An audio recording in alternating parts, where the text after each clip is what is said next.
Hi, this is Heidi, episode 73, Losing 60 Pounds During a Pandemic.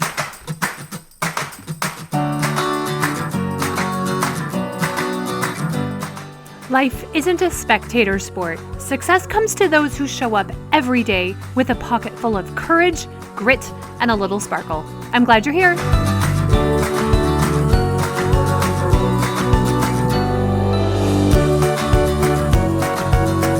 Hello. Merry Christmas, happy holidays, and here we are, a new year. 2020 is ending. I know a lot of us want 2020 to end, but you know what? January 1st, 2021, we're still going to be in the same situation we were. But we have so much more hope for the new year, and I think a lot of us are going into the new year knowing how resilient and strong we really have been, how much we have grown this year. Okay, I hope you're a member of my Facebook group for women, Lose Weight and Gain Confidence with Heidi.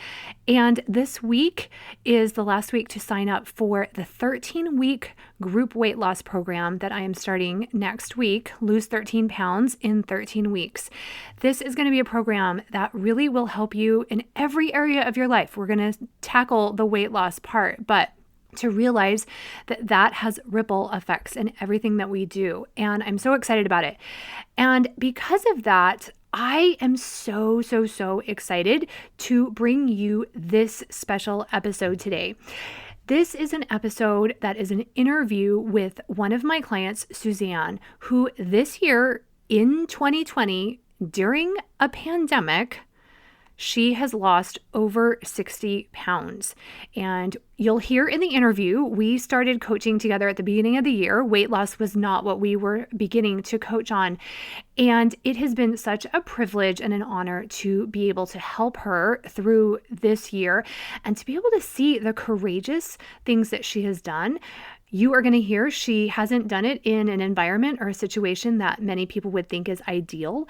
I want you to listen, and I want you to really pay attention to the way she's handled her emotions. I want you to listen to how really small changes and small choices are adding up to just huge results.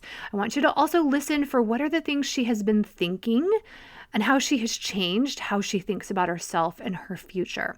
So without further ado, here is my interview with Suzanne. Thank you so much for coming on my podcast.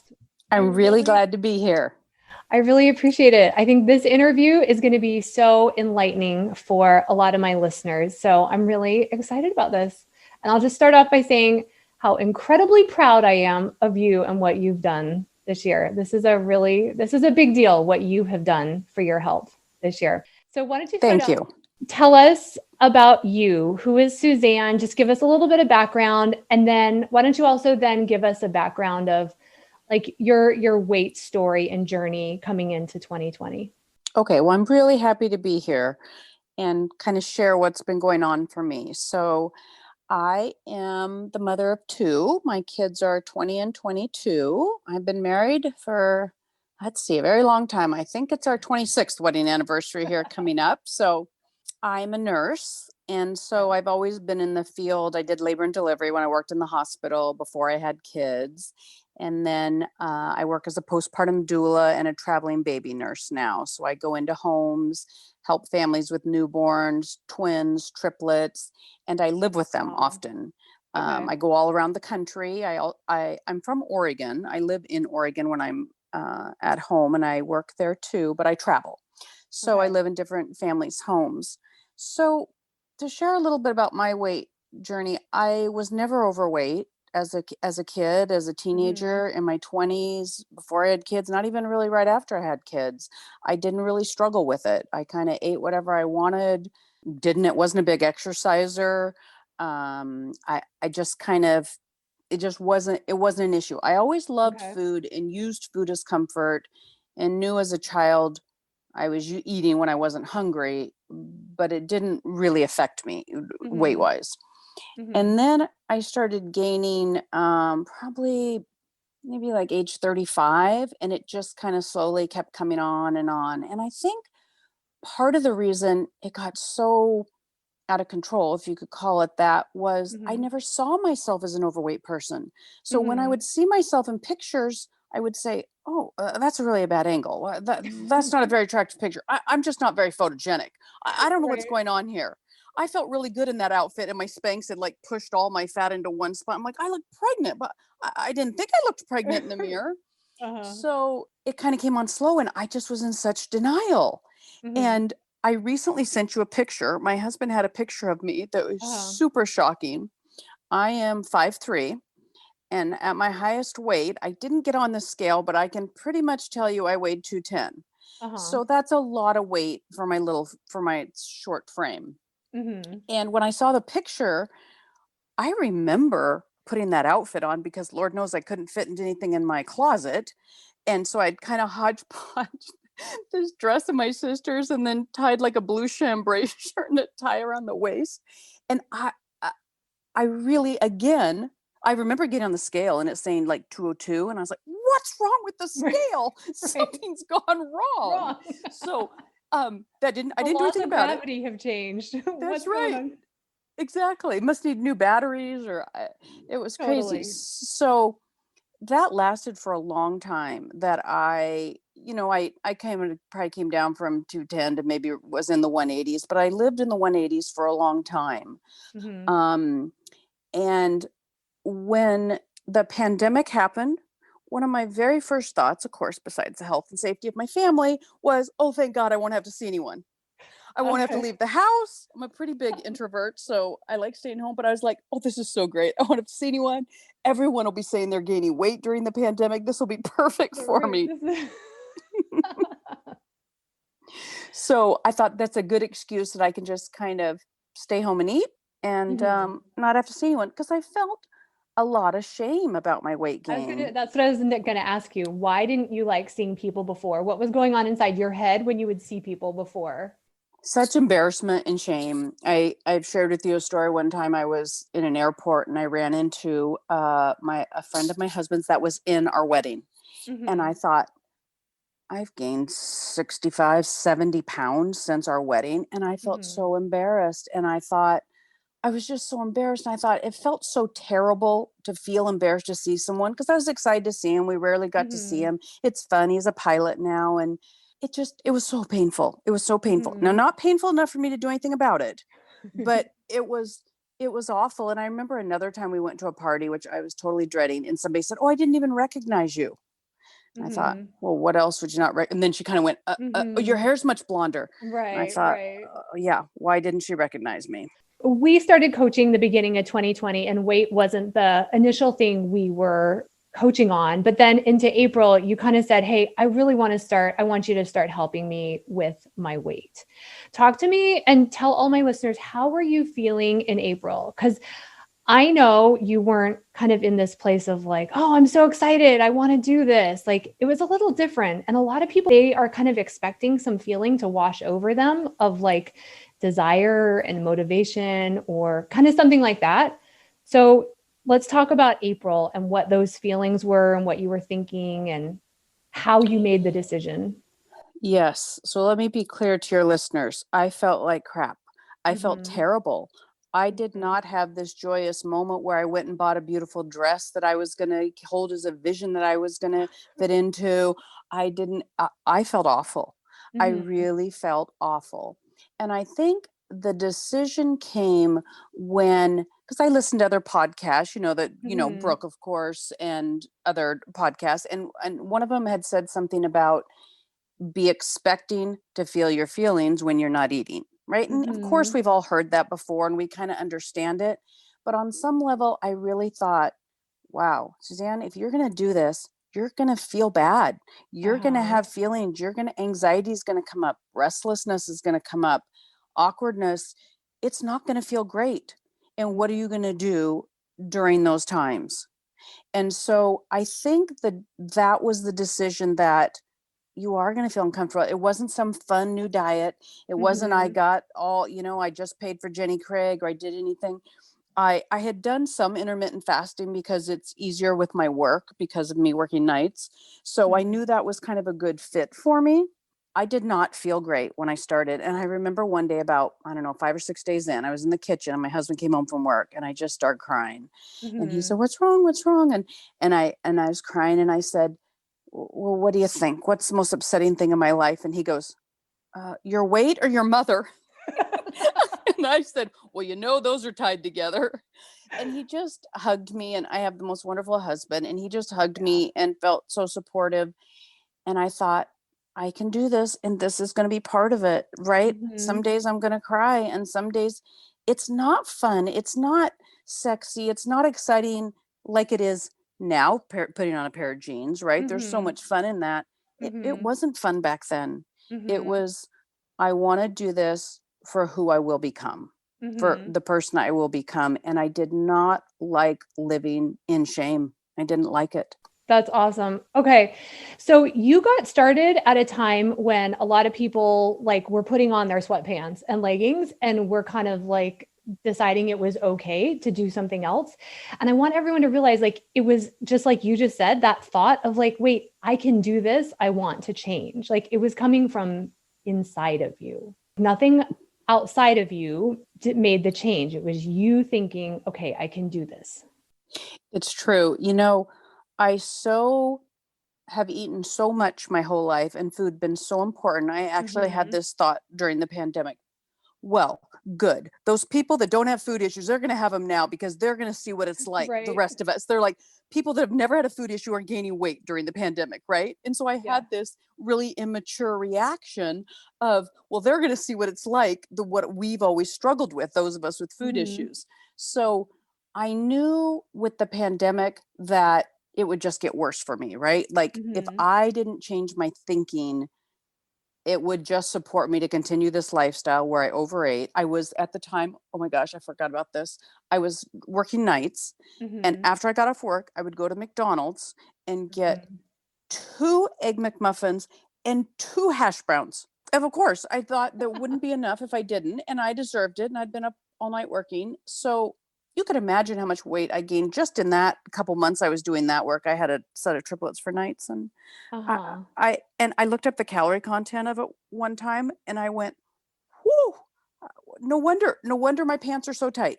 Well, and like you just said, kind of that, like, I deserve that. I deserve it. Feeling like, okay, food is a reward. Food is something I deserve. You also have said you had this kind of over desire too for food, like Hmm. very much a desire for the food over like a healthy lifestyle or a I healthy did. body. I really did. And I want to share that with your listeners. I think I must have a fast metabolism because I ate a really large quantity of food. I was never a binger like in the true binging sense. Hmm. But I just ate a lot of calories all day long.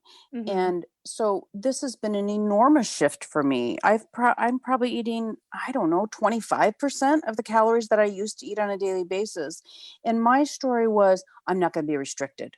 You're Yeah. not going to restrict me. So, one reason that you didn't even really want to attempt it, I remember in some of our coaching, was you thought thin people must be miserable because they have to say no to a lot. And the word restricted came up like quite a bit. In fact, that word restricted, you felt like, okay, I'm going to have to restrict myself from food. But what were you really restricting yourself from? Right. I was obsessed with that. And you really helped me when you said you're restricted from the clothes in your closet. That was a huge light bulb moment from me. I was like, well, you're right. Because before I would never think about what I was restricted from, right? I'm restricted from seeing friends, right? I'm restricted Hmm. from wanting to do anything physical because it doesn't feel good. I'm restricted from all the clothes in my closet. I'm restricted from buying something that online that I think looks cute because I got to cover up my arms. Hmm. So I only looked at the restriction of the food. So I thought my thin friends must be miserable because they're always saying no to things. Hmm. I didn't even consider the positive on the other side of that I What would might be feel better. possible in the Yes, future? Hmm. exactly. I only focused on I'm surely going to be miserable if I can't eat as much as I want. What were some of the first couple steps, kind of actions you took? Like think of yourself late April. I know you did weigh yourself. You didn't make huge, enormous changes all day Mm-mm. one. But what were like one of the first couple changes that you made? So I knew I wanted to do some form of the intermittent fasting because Okay. I tried to work with what worked for me. I've never been a breakfast eater. Morning's not hard for me. I get up, Okay. I'm not hungry, right? So I thought I will build on that. That's not a hard time for me. The hard time for me is 5 p.m., 6 p.m., 7 p.m., 8 p.m., which I think is really common for us I think that moms, is right? common. Super Totally. common. Also, after everyone goes to bed too, the house is quiet. We just kind of want to relax. That Mhm. was a hard time too. So I started where I said I was gonna not eat until noon. So noon was my time that I would eat my have my first meal. So my plan was kind of I would eat between noon and 5 and 6. That was kind of Mhm. what I worked on. But in the very beginning, I couldn't make it. I could make it to noon, but that evening was hard. So I would have to plan a snack too, because after dinner was super hard for me. Like I Mhm. just saw after dinner as kind of being a grazing time.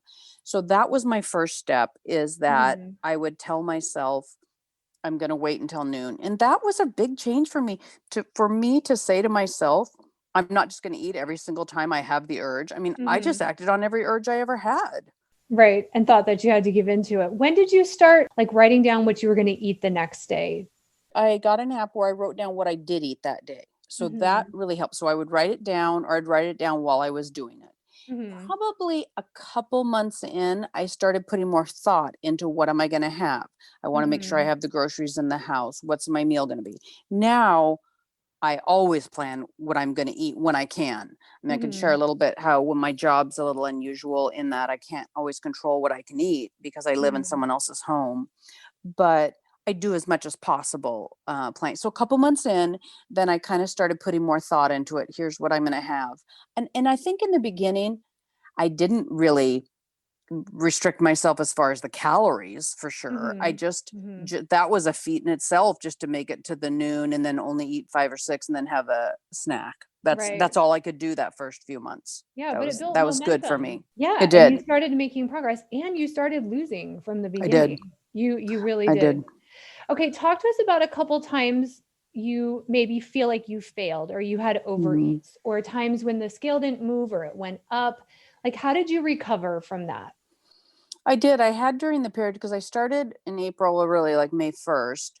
And then before I started this job in August, in July, I had a few weeks period where I kind of went, I can't do this anymore. Like I kind of just had Mhm. this moment of like, I don't want to do this. I don't want to be accountable to myself. I don't want to look at my feelings. I don't want to sit with my feelings. And I Mhm. started eating like I used to. And Mhm. that lasted for a few weeks. And by 3 weeks, I probably did that. And I remember telling you, like, did I Mhm. fall off the wagon? And then you saying there's not a wagon, it's just like a path that you're on.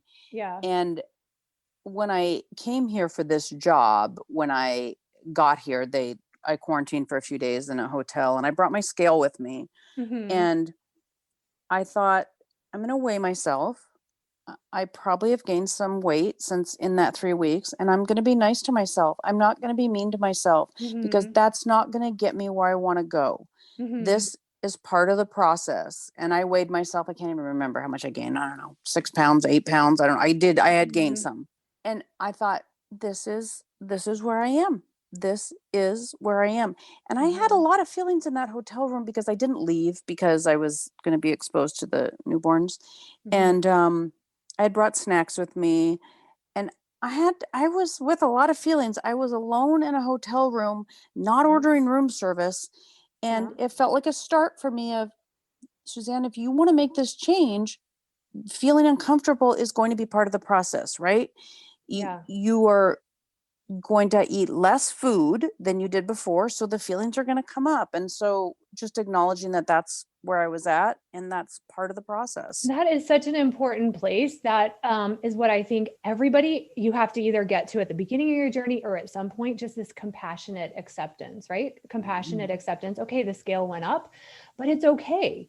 Like compassion, I'm going to be nice to myself. Like I'm going to accept it and Mhm. also decide from a place of power like where I want to go. So talk to us about, so you started in April, but your unique job is that you then were going to take care of be living in someone else's house, and where I know there's a lot of gourmet food and you're really not in control of the environment. Talk to us about that, because a lot of people think, oh, I just can't do it unless everything around me is this perfect setup for me. So I'm not triggered. I don't have any temptations. You kind of had the opposite of that. So Yeah, tell us about that. it's so true. So this family I'm working with, We had twins. So can you only imagine the gifts we got? We got 6 quarts of gourmet ice cream. I would send my husband pictures. We got eclairs, donuts, cookies, chocolate Uh-huh. pie. I mean, the list is just ridiculous. It Yes. went on and on. They're a very well-known family in their community, so we got a lot of gifts. Uh-huh. And also the cupboard, there I've never seen so many chips in one cupboard in my whole life, and I've worked in a lot of homes. But the chips and the crackers and the sweets. Mhm. Um, so I just want to share with the listeners that you don't have to have a perfect environment. Now, Mhm. ideally at home, I don't buy ice cream and leave it in the freezer, and I don't buy a bunch of chips. That would be hard for me just because why do that? I don't see Mhm. an advantage to it. But I am in an environment where I can't control it. And so they and as I progressed with my intermittent fasting. So what I Mhm. changed to is I had a fruit and hard boiled egg for lunch, and then I had a very normal dinner. I don't Mhm. ever restrict myself as far as I wouldn't do like super low fat, or I kind of eat a really nice portion of a healthy meal for dinner. So Mhm. the lunch, so eating out, the nanny here brings Chick-fil-A in about 3 days a week. Mhm.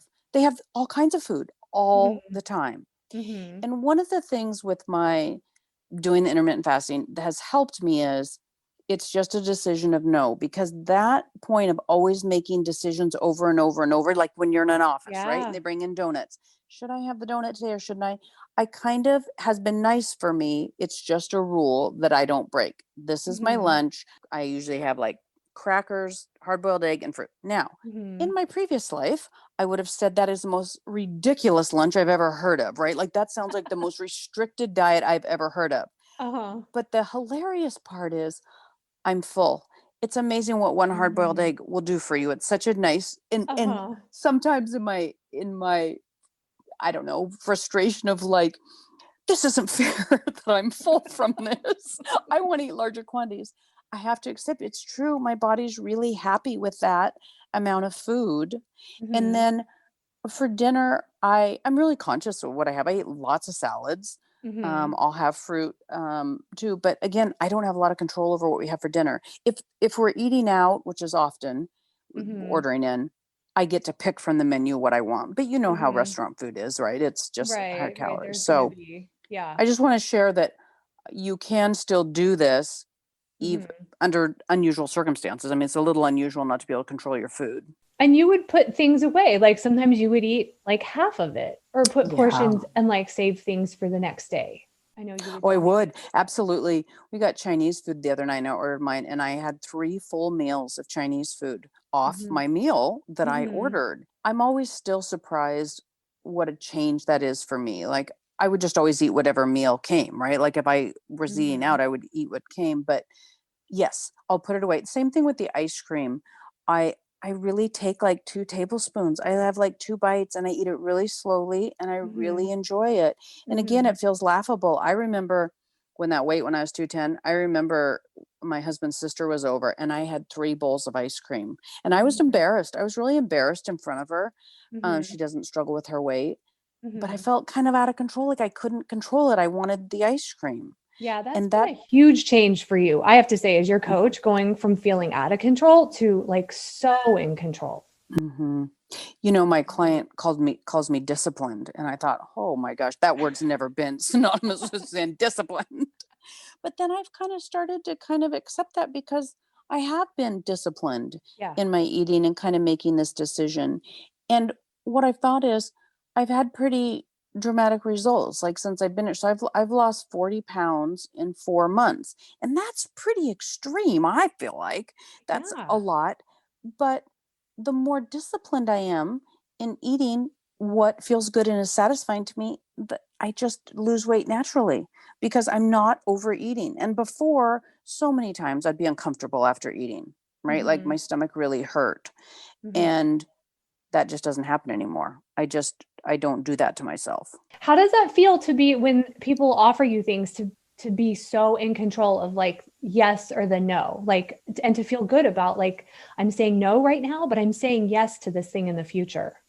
I really do tell myself that I'm saying yes to the future. Sometimes what I'll say that feels good to me is they'll offer me cake, let's say, and I'll say, "Oh yes, I would really like some cake," because that is Yeah, the truth, right? I'd right. really like some cake. And no, I will not be having any cake, right? That Mhm. just kind of feels like the right thing for me. Well, and it is kind of empowering. I remember one time we got hamburger and fries, and I ate half a hamburger and half the Mhm. fries. And I felt so proud of myself. Like that was such an accomplishment for me to Mhm. say, I'm saving this and I'm going to eat this tomorrow. And sometimes I've thrown it away. I throw Mhm. a lot of food away. I really have I've really embraced that. Luckily, this family does, and it's helped me. Mhm. Um, but throwing food away, I think, is an important part of the process. It That really sometimes is. we throw away stuff that's really good, that would Right. taste really good. Right, but there is a cost to our body if we're eating it and we're not going to then use it as fuel or it's not what we Hmm. want to. Okay, so we have really created a really solid mental vision, or you have done it, but I've helped you to create this vision of who you want to be. And we call it the 130-pound version so that Hmm. you really use that in your thoughts to create, oh, this is this person I'm becoming. Because a lot of people don't do the thought work to create this identity of who they're going to be and how that future person is going to think and act and feel. And so, Hmm. like, talk to me and the listeners about how that has really helped you and how you use that future identity to be that person now.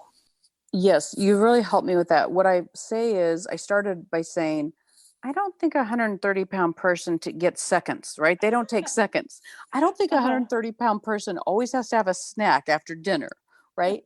They say no to a lot of things. So I would Mhm. say it would kind of be outside myself. What does a 130-pound person do? And Mhm. so when I flown, because I flew home, I got to go home for Christmas. And so in the airport, I'd be like, I don't think a 130-pound person goes over there to that restaurant. If it starts to come up for me that I'm being deprived, right? Like I'm deprived of Mhm. food. Well, I'm deprived of what it feels like to be 130 pounds in my body, right? The Mhm. way I move, the way I don't get winded going upstairs, that I can Mhm. fit into clothes I haven't fit into for a long time. And let me tell you, when I went home, that was pretty exciting. That change, that I'm now not deprived of my closet, that Mhm. that's just been the change for me. That has been the complete mind shift of not focusing on what food I'm deprived of, but what life Mhm. experiences I'm not deprived of anymore. That's awesome. Tell us about kind of how you feel about your body. And this kind of goes into my next question about exercising. Some people feel like, okay, I need to lose weight. I'm going to have to be this, start doing marathons and like crazy exercise, right? It really hasn't been until maybe the last 2 months or so, 2 or 3 months, that you've, started walking a lot more with the babies. And tell us about exercise and just how you feel about your body. Oh yeah, I didn't do exercise at all. I just started. That's exactly right. In the last 2 or 3 months, that I take the babies for a walk, and it's been funny because I take them for 1 to 2 walks a day, and now if I am not able to, let's say, because of the weather, I really miss it. I really like the walks. I do not Mm-hmm. depend on any exercise to have me lose weight or do anything. It's Mm-hmm. more for how I feel about myself, and it feels good to move my body. It's been an awesome experience because sometimes I'll be walking, I'll be like, I wear scrubs for work, and so I'll be like, I don't think I remember my scrubs moving this much in the wind. Like there's so much fabric and less of my adipose tissue on my body. So that's been an amazing experience to watch my body change and Mm-hmm. be different. I just try to talk to my body and tell my legs how grateful I am for them, how Mm-hmm. thankful I am. Mm-hmm. And as women, we're so quick to criticize ourselves and pick ourselves apart.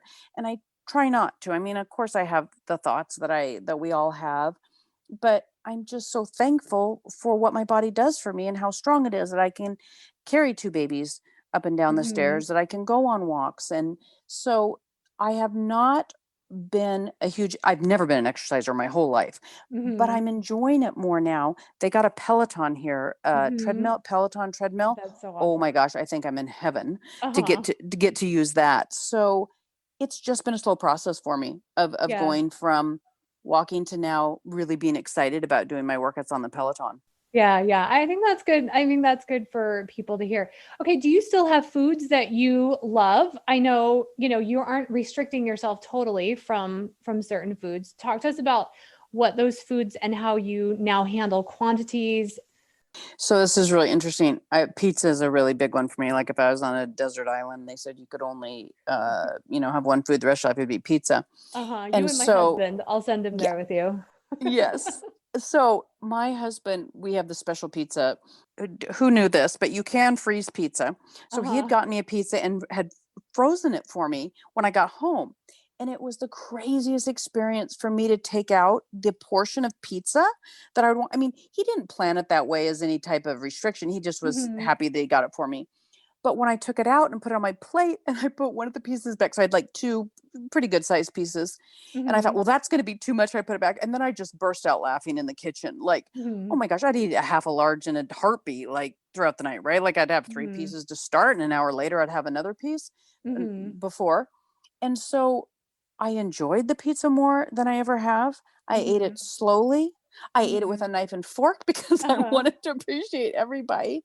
Mhm. But having that realization that that half of pizza did not make me feel better. I wasn't Mhm. happier afterwards. I was Mhm. probably uncomfortable. Mhm. Um, I I just enjoy it so much more. So no, I eat everything. There isn't anything that I don't eat. Mhm. I with the sweets, I take a couple bites, and I Mhm. usually have sweets like maybe 3 to 4 times a week, Mhm. kind of depending, but I really value it. I don't eat things, that we had some special thing here, Mhm. and I was like, "I don't really love that, so I'm not gonna waste my calories on that." I Yeah, have to yeah. really love it and enjoy it, Yeah, you've become very to be conscious of worth it. like, Yeah, we have pecan pie here, and pecan pie is not a big thing for me. I'm like, well, I'm certainly not wasting my calories on pecan pie because uh-huh. I don't love that. And even Thanksgiving, I was all excited about the pumpkin pie and whipped cream. I Mhm. like to have a little pumpkin pie with my whipped cream, and Mhm. it was kind of disappointing. It really wasn't what I remember it. Tell us about Thanksgiving because you lost, I think it was 1.7 pounds that I week did. I during did. Thanksgiving, like a week that a lot of people go unconscious. They expect to gain weight. They just feel like the holiday, it's about food. So tell us what do you think contributed to that? I put a lot of thought into it before I went to Thanksgiving. I thought about the foods that I really love and that I would Mhm. enjoy, and that Mhm. I wanted to be really conscious when I put them on my plate. And Mhm. since it wasn't my mom's cooking, it was someone else's, I wanted to make sure I really liked everything that I was Mhm. eating.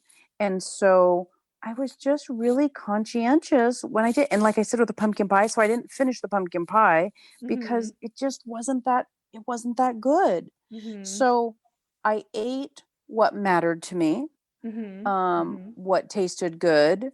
And I remember thinking, so the next day I thought, so I ate more than I normally do at Thanksgiving, as we all do, right? Like I ate Mhm. more than what I normally. And so the next day I just felt like, I want to eat a little less today because that was a lot. And then I was so proud of myself again. I was like, wow, I'm a person who thinks I ate a I'm a lot person yesterday who, yeah. and not the next day because that thought had never crossed my mind. I mean, before I would have leftover macaroni and cheese for breakfast and then pizza for lunch and I don't know, steak and potatoes for dinner. I never would think, oh, I had a heavy meal the day before. So Mhm. that was really cool to see that I could make that adjustment. Like, oh, I ate a little more than I normally do. So I'm going to eat a little less today. And the other part that has been so shocking to me in this process is how little food my body really needs. It's really been shocking the amount of food. So many times, of course, I've wanted seconds, right? And I tell myself, Mhm. wait 15 minutes. And if you do, of course, have it. Because I'm not one, I do not let myself go hungry, right? Like I am never uncomfortable with hunger. I would eat an Mhm. extra hard boiled egg if I felt it. Like I do not deprive myself in that sense of saying, like, oh, Suzanne, you just have to suffer through this hunger. So I would, but 100% of the time, I don't want the seconds because my stomach really is Mhm. full. It Mhm. really is satisfied. After what So, I would consider a very small amount of food to my old self, this would seem like yeah. a small amount of food. Yeah. How do you view the scale? How do you talk to yourself before and Mm. after you weigh yourself? So you do weigh yourself generally every day. Some people don't like to. A lot of people don't like to. It's because of what's going to go on inside their head. Oh, yes. Okay. So and this may not be a good approach for everyone, so I'll just share what I do. I weigh myself a lot, and I did in the Mhm. beginning. And here, let me tell you why. I wanted to get in touch with you fluctuate all day long, right? It's Mhm. different all the time. And I wanted to take the power away of the scale that it was going to tell me if I was going to have a good day or a bad day Mhm. or feel bad about myself. Because I thought, I'm on this journey. It's going to go up and down with water, with different times of the month. So I Mhm. do weigh myself quite a bit because it's really desensitized me. Uh-huh. It's desensitized me from that scale tells me what to do. So let's say I get on and it says I've gained 2 pounds. I'll just laugh and go, well, I certainly have not gained two Gain two pounds, right? pounds. I Yeah, didn't in eat four 7,000 hours. calories Yeah. yesterday, you dumb scale. So that's been powerful for me to like let it. And so when I came back from being gone and I had flown, I had gained weight right here. And Mhm. so I thought, that's interesting. They always say you kind of gain weight because after flying or water retention or Mhm. and so I just kind of take it as, that's interesting. Right, that's That's interesting. interesting. Just like a data point. Yeah. Oh, okay. Yeah. That's interesting. That I think is so powerful for people to hear so that they understand like that number doesn't have to have this power to make or break us. It's what we make that number mean. Well, and I remember one time when it'd been like 10 days and I hadn't lost. And I said, I don't care what you say, scale. I know what I'm doing is working. I Yeah. know what I'm doing. And I said, I'm going to continue on. You're not going to deter me, right? That's not going to Yeah. deter me that says that because that's just the way our bodies are, right? Our bodies are just Right. funny that way. And right, then you might lose 2.5 pounds the next week. Right. So I almost was thankful for the experience of when I don't lose when I think I should, right? Mhm. Mhm. Because I'm going to keep going regardless of what that scale says Mhm. because I know where I'm headed and And my you know where you're behavior headed. is where I'm headed. Yeah. So let's talk about that. You are what, maybe 10 pounds or something kind of Mhm. away from your goal. Tell me about the confidence you feel that you have developed about you being able to maintain the weight loss or how you'll be Mhm. able to get to that number. And because a lot of people fear that they're going to get there and that they can't maintain the loss. So a lot of people won't try, but you're really looking forward. Like you're not looking to the past of what you can do. You've created this future vision. So, Well, I think kind of going back to what I said in the beginning, weight loss causes discomfort, right? Not eating when we have a feeling is uncomfortable. Brings up emotions for us, brings up feelings for us. Otherwise, we wouldn't have done it in the first place, right? We got this mhm, extra tissue on our body from when we're uncomfortable and have an urge. We tell our brain says, I'll feel better if I have a butterfinger now, right? That's what our brain has thought. So, in this process of being uncomfortable, of accepting it, I know that will happen at different times, right? Like I'm going to have experiences of being out at a buffet and wanting mhm, to eat more and having mhm, the desire, but I have mhm, so much practice now at being uncomfortable, of mhm, having a desire and saying, "Yep, you have a desire. That would be a short term. That would relieve you of the anxiety you're currently feeling if you mhm. ate that food, but that's not what I want long term." And that's not I serving you don't long term. Yeah. I had the thought that we worry about we don't want to deprive ourselves or we don't how painful is it going to be not to eat or how hard a diet is when we're living our whole life having terribly negative feelings about ourselves, right? We're Mhm. criticizing ourselves, we're feeling badly about what we look like. It's so funny that we're afraid of the feelings that will come up when we don't eat when we're feeling them all day We're long, already right? feeling We're them. already feeling We're them. already feeling them. Yeah, And just in a it's better to different be yeah. conscious of them and then get the reward of being comfortable in your jeans, right? Of Right. not having to lay down on the bed to try to get them buttoned. Exactly. What would you say to someone who is maybe hesitant to either start my group weight loss coaching or any other program that is based in primarily mindset and changing your brain in addition to kind of healthy habits? Well, I think they know right now that the diet's not the answer because they've tried that, right? They've Mhm. tried a food Most program, people they've have, tried right? a they've tried that. Mhm. They know there's something else going on. We are never confused if broccoli is more calories than chocolate pie. There's no confusion there, right? We don't need Right. any outside source to tell us that. What we need is the work of a coach to help us when those feelings come up and those thoughts come up.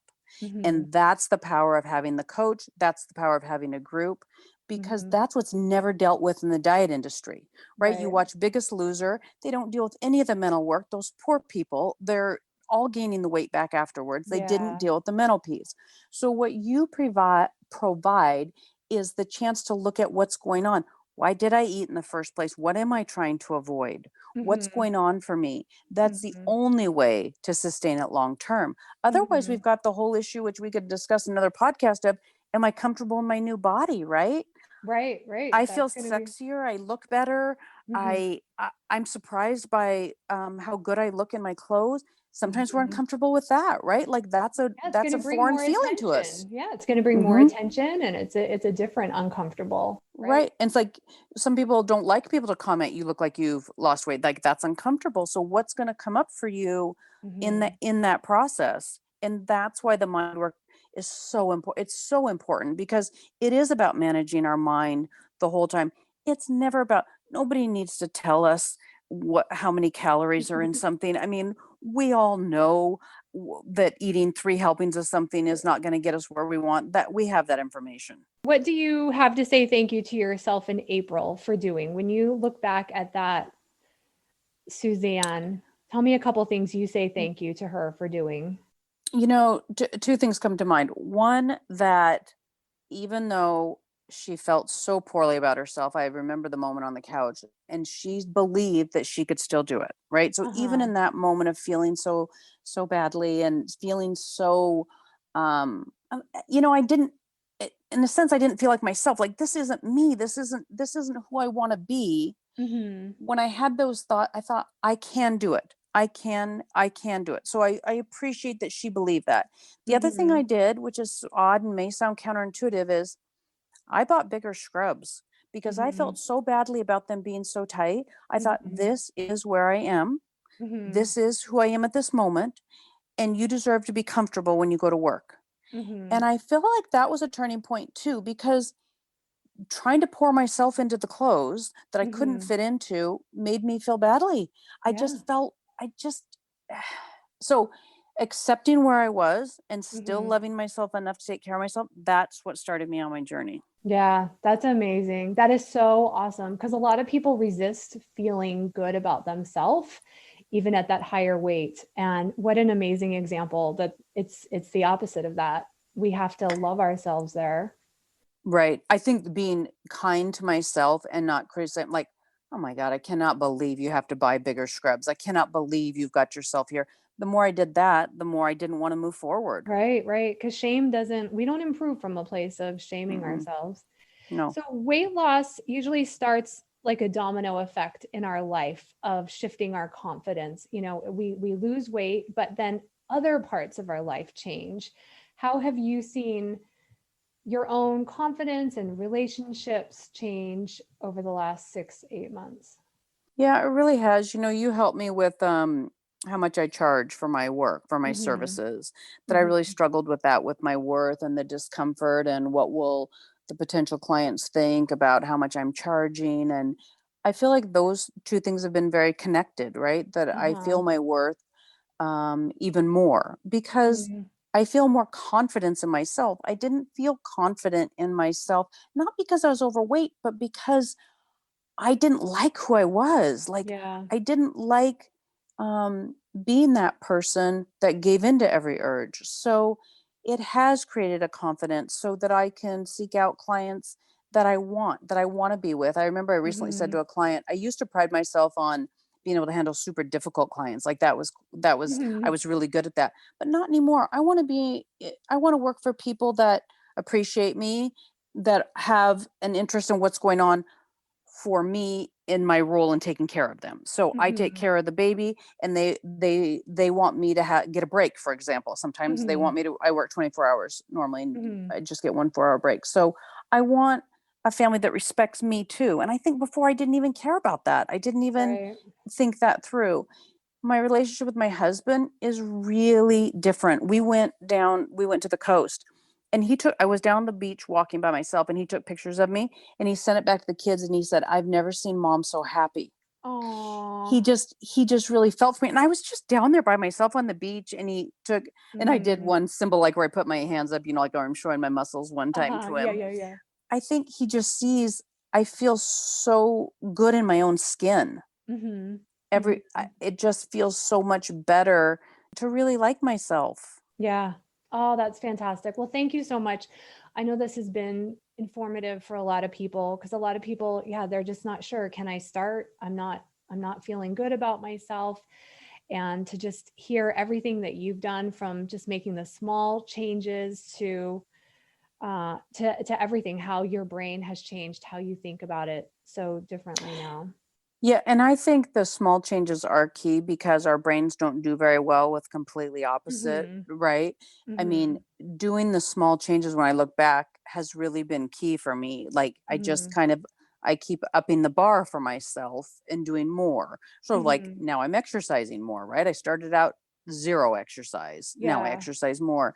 And same thing with my food. I think maybe tonight I'll try a little bit less food than I did last night. I'll try Mm-hmm. that. Let's see how that goes Mm-hmm. for me. So I Mm-hmm. really have done the small changes, and that's really Yeah. been beneficial.